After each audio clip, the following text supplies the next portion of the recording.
राम राम प्रिय दर्शकों, कैसे हैं आप। उम्मीद करता हूं अच्छे होंगे। कर्क राशि 29 मार्च को कर्क राशि के जातकों की ढैया समाप्त हो रही है। पिछले 2.5 वर्षों में कर्क राशि के जातक विभिन्न प्रकार की परेशानियों को झेल रहे होंगे, क्योंकि कर्क राशि का स्वामी चंद्रमा है। चंद्रमा मन के कारक होते हैं, तो सबसे ज्यादा कर्क राशि के जातक मानसिक तनाव को झेल रहे होंगे। लेकिन यह अब स्थिति बदलने वाली है, क्योंकि जाते हुए शनि बहुत ही अच्छा परिणाम देकर जाते हैं। चाहे उतरती हुई शनि की 7.5 हो या उतरती हुई ढैया हो, यह जो 2.5 वर्षों में शनिदेव आपको तरासे हैं, उसका प्रतिफल देकर जाएंगे। तो अब जो है चिंता का समय समाप्त हो चुका है कर्क राशि के जातकों का।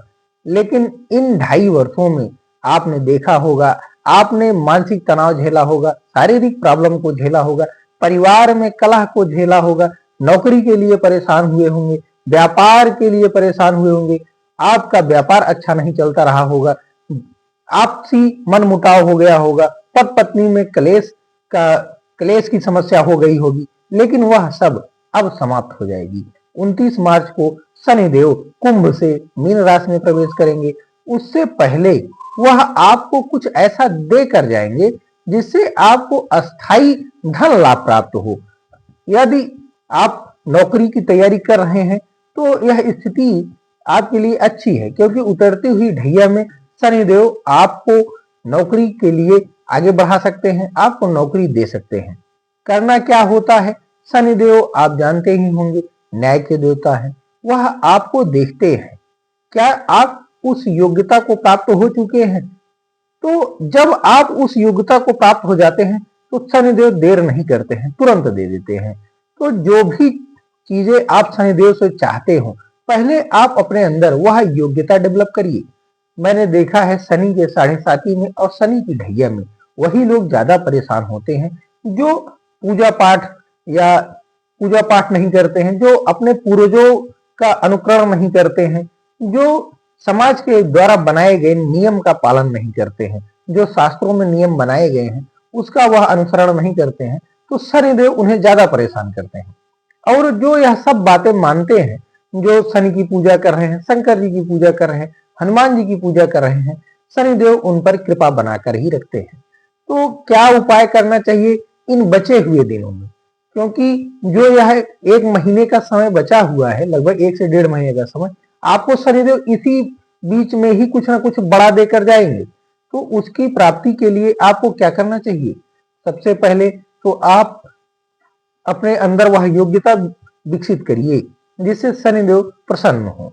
आप कोई ऐसा कार्य ना करिए जो शास्त्र विरुद्ध हो, या ऐसा कोई कार्य ना करिए जो आपके आचरण को खराब कर दे। तो क्या उपाय करना चाहिए, आप शनिवार के दिन पीपल वृक्ष पर जल अर्पित करें और शाम को तिल तेल का दिया जलाएं और उसी पीपल वृक्ष पर आप काला तिल अर्पित करें। आप देखेंगे कि शनिदेव बहुत ही प्रसन्न होंगे। और शनिदेव सबसे ज्यादा प्रसन्न तब होते हैं जब आप किसी गरीब की मदद करते हैं। कोई मजदूर है, आपकी कॉलोनी में है, आपकी सोसाइटी में है, या कोई जो झाड़ू लगाता है ऐसा व्यक्ति है, उसकी आप मदद करिए और हो सके तो उसे वस्त्र दान कर दीजिए। शनिदेव इससे बहुत प्रसन्न होते हैं। और अगर आप कुछ दान नहीं करते हैं तो एक नियम बना लीजिए, अपने से गरीब व्यक्ति का कभी अपमान मत करिए, किसी मजदूर का अपमान मत करिए, क्योंकि शनिदेव तुरंत इसका प्रतिफल आपको देते हैं। तो ऐसे व्यक्ति से शनिदेव प्रसन्न रहते हैं जो गरीबों की मदद करता है और भिखारी की मदद करता है और काम करने वालों की मदद करता है, जो गरीब मजदूर हैं, जो सफाई कर्मचारी हैं, जो उनकी मदद करता है, तो शनिदेव बहुत प्रसन्न होते हैं। तो जो यह समय बचा है, आप किसी गरीब को कुछ दान दे दीजिए, गुड़ दान दे सकते हैं, इससे भी शनिदेव प्रसन्न होते हैं। काला तिल दान दे सकते हैं, इससे भी शनिदेव प्रसन्न होते हैं। आप वस्त्र दान कर सकते हैं, शनिदेव इससे भी प्रसन्न होते हैं। और क्या करना चाहिए, आप हनुमान जी की आराधना करिए। हनुमान जी की आराधना करने से शनिदेव बहुत ही अच्छा परिणाम देते हैं।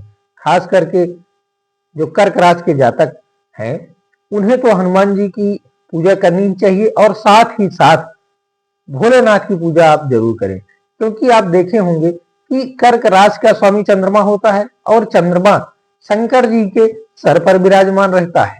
तो जो भोलेनाथ की पूजा करता है, जो शिवलिंग पर जल अर्पित करता है, दूध अर्पित करता है, उसके चंद्रमा बहुत अच्छे हो जाते हैं। साथ ही साथ शनिदेव भी अच्छा परिणाम देने लगते हैं। तो आपको क्या क्या करना है, आपको पीपल वृक्ष में जल अर्पित करना है और शाम को उसी वृक्ष के नीचे आपको तिल तेल का दिया जलाना है और गरीबों में वस्त्र दान करना है, गुड़ दान करना है। जो सफाई कर्मचारी हैं उनको वस्त्र दान करना है या गुड़ दान करना है, कुछ ना कुछ उनकी मदद करनी है।